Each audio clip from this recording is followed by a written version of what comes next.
परमपिता परमात्मा और उनकी सभी पवित्र आत्माओं को नमस्कार।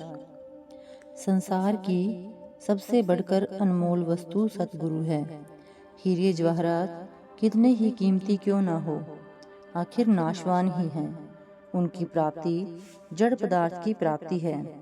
गुरु का संबंध हमारी आत्मा से है।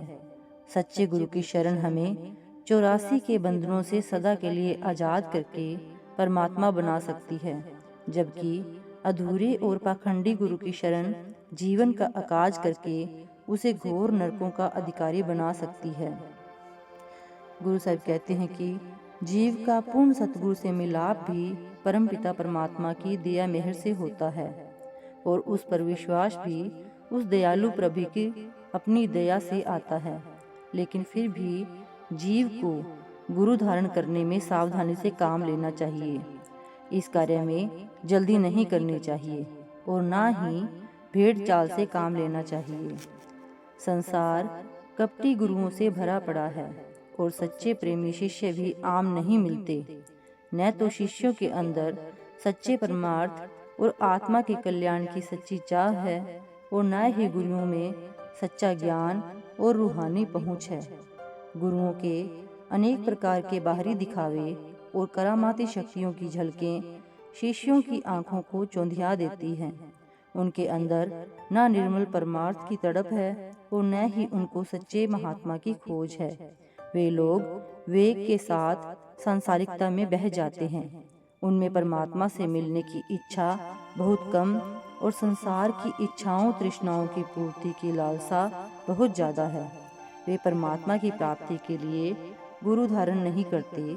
संसार की मान बढ़ाई और नेतागिरी की प्रबल इच्छाओं को पूर्ण करने के लिए तथाकथित गुरुओं के पीछे मारे मारे फिरते हैं, और परोपकार की मूर्ति होने के बजाय स्वार्थी, लोभी और अहंकारी हैं। उनको शिष्य की कल्याण की नहीं, अपनी स्वार्थ सिद्धि की चिंता है।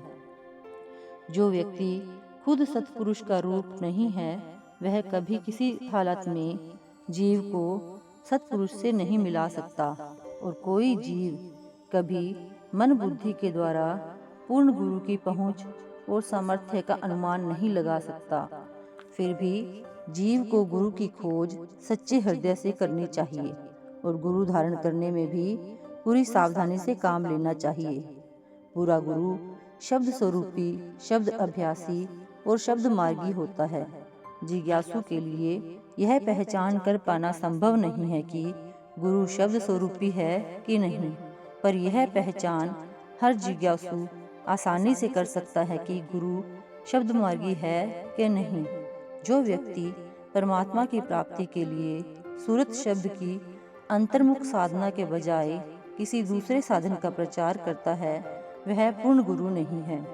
संतों और फकीरों की पहचान यही है कि वे हमेशा इष्ट और सच्चे मालिक का अंतर में ध्यान दृढ़ करवाएंगे, और बाहर मूर्त और तीर्थ और पोथी और किताब में नहीं भटकाएंगे, और ना देवता और अवतार और पैगंबरों की पूजा में लगाएंगे, और अभ्यास सहज योग सूरत शब्द का बताएंगे कि इसके सिवाय दूसरा रास्ता सच्चे मालिक से मिलने का नहीं है, और अपने वक्त के पूरे सतगुरु की सेवा और खिदमत और प्रीति और प्रतीत का उपदेश करेंगे, और स्त्री और पुत्र और धन और मान व बड़ाई की आसक्ति रोज बरोज कम करा के खोजी और अनुरागी के हृदय में सच्चे मालिक की प्रीति और प्रेम को बढ़ाएंगे, और वे आप भी हर वक्त भजन और ध्यान में रहते हैं और अपने सेवकों को भी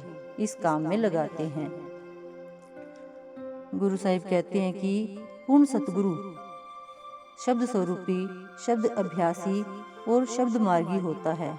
वह स्वयं शब्द की कमाई करता है और अपनी शरण में आने वाले जीवों को शब्द की अंतर्मुख साधना का भेद देता है।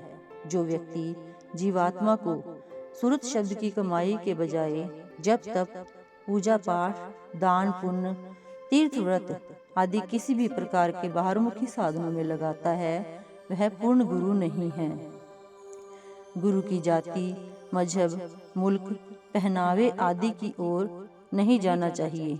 यह नहीं देखना चाहिए कि उसके पास विद्या की बड़ी उपाधियां है या नहीं, उसने ग्रंथ शास्त्रों की भावपूर्ण टीकाएं लिखी हैं कि नहीं। केवल यह तसल्ली कर लेनी चाहिए कि वह स्वयं शब्द का अभ्यासी है और भावसागर तरने के लिए केवल शब्द की युक्ति का प्रचार करता है। सच्ची रूहानियत का सारांश यही है कि शब्द परमात्मा का रूप है। शब्द ही जीव को चिताने के लिए संसार में देह धारण करके आता है और शब्द ही अंदर आत्मा को अपने में लीन करके परमात्मा से मिलाने का कार्य करता है।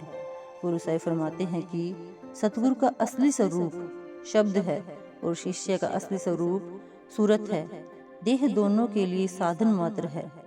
देहधारी जीव को चिताने के लिए शब्द को भी देह धारण करनी पड़ती है। सतगुरु के अंदर शब्द अपना घर कर चुका है। सतगुरु साक्षात शब्द है, चलता फिरता शब्द है। इस प्रत्यक्ष देहधारी शब्द का प्रेम ही उस विदेह और निराकार शब्द के प्रेम का आधार है।